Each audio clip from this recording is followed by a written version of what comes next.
One of the reasons why theological integrity matters so much is that theology shapes the way we do church. Theological integrity is bringing together what we believe with what we practice and making sure that they are in sync, that they're founded on God's scripture, rooted in His word, and then being lived out and contextualized in all areas of life. Our understanding of the church and who the church is and what the church exists for is shaped by our ecclesiology. And so what I want to do in this video is I want to talk to you about how theology shapes the way we do church. And there's three areas that I think theology shapes the way that we do church, the way we look at church, the way that we lead in our churches. And the first thing is this: it impacts the way that we measure success, the way that we measure success. What do you think the church exists for, and how do you think the church should function?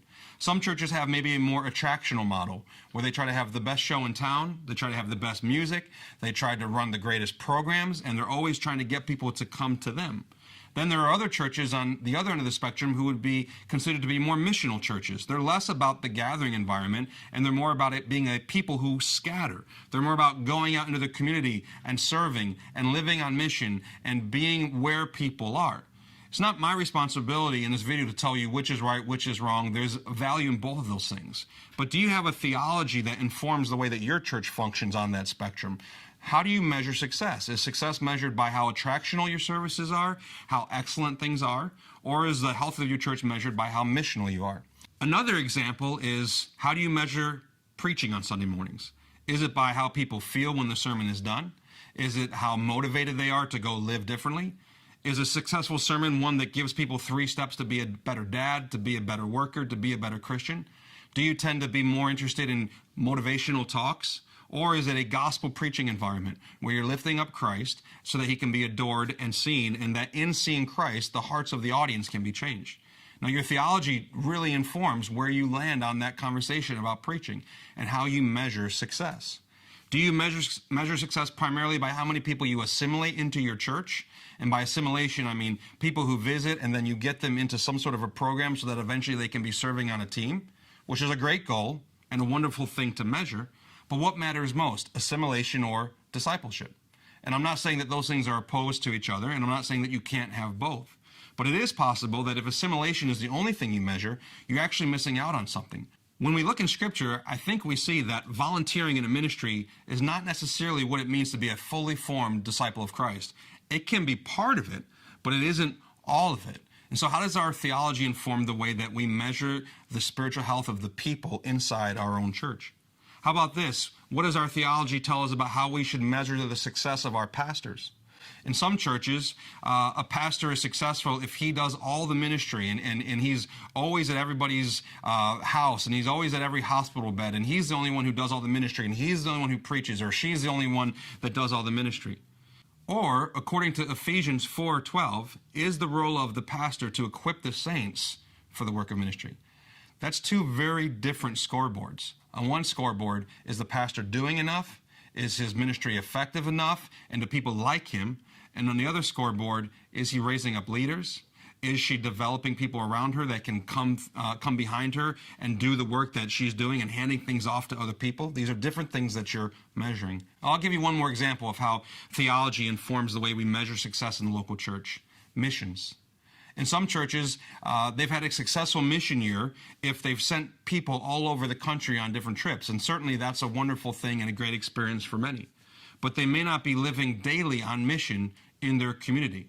And they may have reduced living on mission to simply signing up for a trip and going overseas for 10 days and doing something cool over there and returning, as opposed to measuring the success of the church based on how are people in our church living out the mission of God every day in their lives where they're planted, in their neighborhoods, in their schools, and in their workplaces.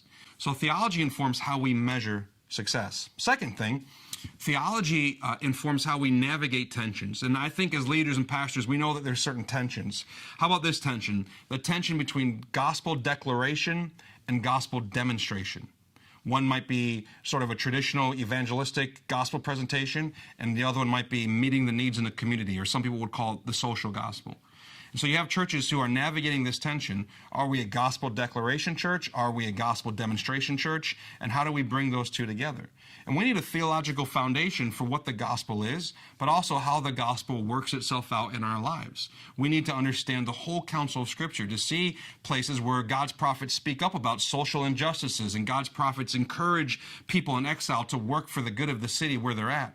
But we also need to see that Jesus came to seek and save those who are lost. And our biggest problem is that we're separated from God.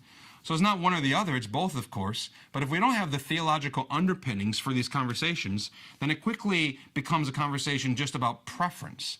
And we don't want to be in that place as leaders. We want to have theological depth to what we're teaching and to what we're doing. Some people would say there is a tension between being led by the Spirit and being a people of the Word. I think you know that that's a false dichotomy. We want both of those things, but what's the theological understanding behind that? What does it look like to be both a people of the Word, but also a people of the Spirit? Some of the tensions we might feel in our churches, especially if you lead a church that's charismatic and Pentecostal in nature, is the gifts of the Spirit operating in the local church gathering, but also the instructions of Paul in 1 Corinthians 14 that all things be done decently and in order.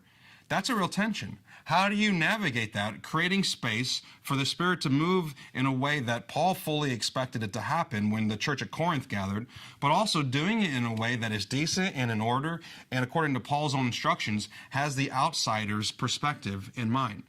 We need to, again, not just default to what we want or what our experiences have told us, but we need theological understanding. Navigating the tension of honoring the past and celebrating the future. There's so much in Scripture that can be said about God's desire for His people to be moving and moving forward. And God doing things one way for one generation, but doing it a totally another way for the next generation. There's one example that comes to mind. The people of God are in the wilderness and they begin to complain. And God sends these snakes who begin to bite the people of Israel. And they begin to cry out. And God instructs Moses and Aaron to make this bronze serpent and to put it on a stick and to lift it up. And when they lift it up, the people look at it and they live. Well, many years later, King Hezekiah comes to power, and one of the first things this godly king does is he begins to destroy all the false altars and all the things that the Israelites were using to worship other gods. And one of the things that he had to destroy was this bronze serpent. Why? Because they were worshiping it. They had made it into an idol. God raised up a leader in one generation to build something, and He raised up a leader in a later generation to deconstruct something, to take something down.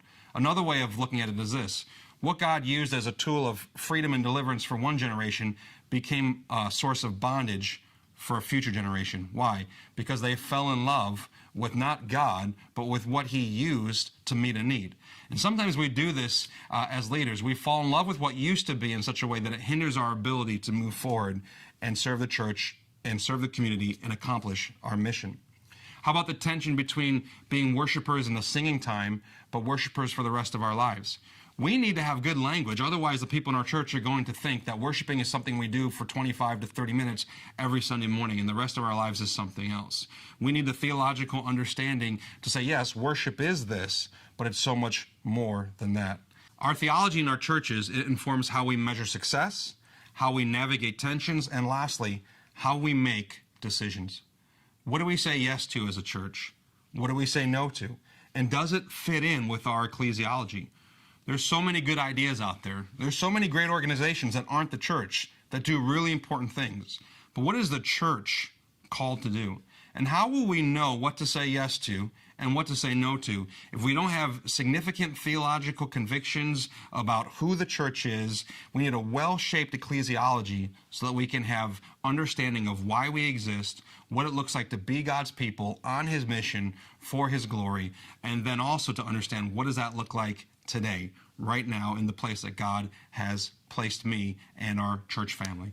And so that's how theology informs the ways that we do local church.